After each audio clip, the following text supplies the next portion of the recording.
വിവരാവകാശ നിയമപ്രകാരം വിവരങ്ങൾ തേടിയ അപേക്ഷകനോട് ഇന്ത്യൻ പൌരത്വം തെളിയിക്കുന്ന രേഖകളുമായി ഹാജരാകാൻ നിർദ്ദേശിച്ച ജല അതോറിറ്റി ഉദ്യോഗസ്ഥൻ മാപ്പ് പറഞ്ഞു.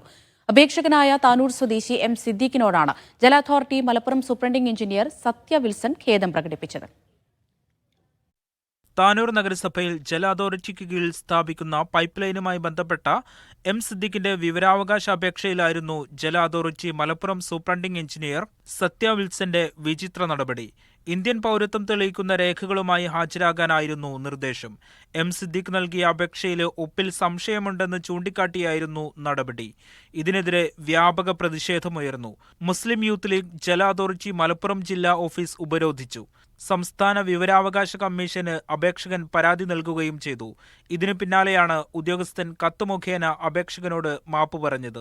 അപേക്ഷയിൽ ഒപ്പിൽ വ്യക്തത വരുത്താനാണ് നേരിട്ട് ഹാജരാകാൻ നിർദ്ദേശിച്ചതെന്നും ഇന്ത്യൻ പൗരത്വം എന്ന പരാമർശത്തിൽ നിർവ്യാജം ഖേദം പ്രകടിപ്പിക്കുന്നുവെന്നും സത്യ വിൽസൺ കത്തിൽ വ്യക്തമാക്കി. അപേക്ഷകന്റെ പരാതിയിൽ സംസ്ഥാന വിവരാവകാശ കമ്മീഷൻ കേരള ജല അതോറിറ്റിയോട് വിശദീകരണം തേടിയിരുന്നു.